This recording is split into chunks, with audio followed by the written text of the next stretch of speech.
他真的好乖，但是我养不了他。为什么呀？这不挺好的吗？他真的好乖，但是我连自己都照顾不好，他看着我只会受苦。老叔，啊，榴莲，不至于，不至于，你别哭啊！啊，你这好，不哭。你帮我给他找个好人家吧。要不你怎么还哭上了？你帮我给他找个好人家。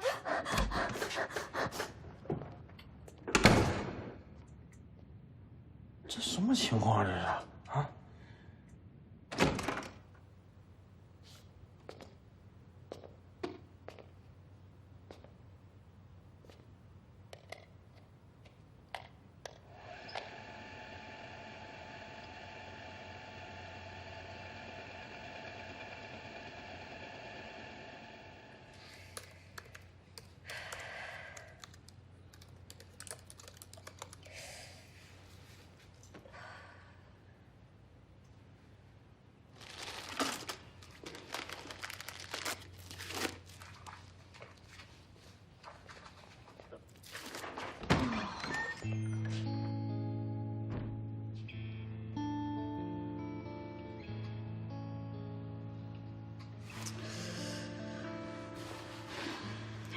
吃榴莲吗？来，跟你分享我最爱的美食——榴莲。那，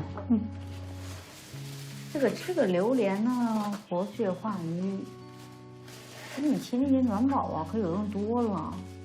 谢谢。榴莲，对不起，你没有再生我的气了吧？我这人呢，脾气来得快，去得也快，但是从来不过夜。哇哦！那你刚才是不是哭过了？没有啊。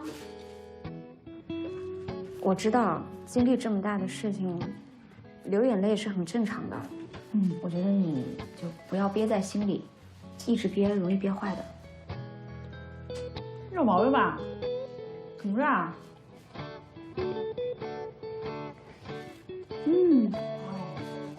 世界如此美好，我却如此暴躁。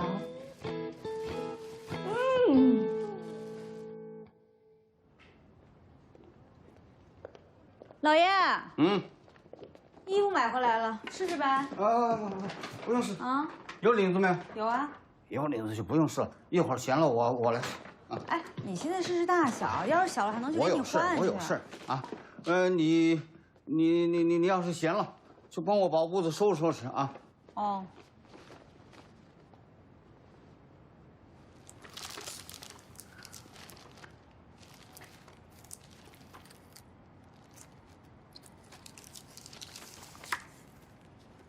原来人的记忆真的是会错乱的。它让我们记着一些人说过的话，却不愿记住曾经真实发生过的事情。我的记忆也在这一刻错乱了。它错乱到，我记得老爷15年前就戒了烟。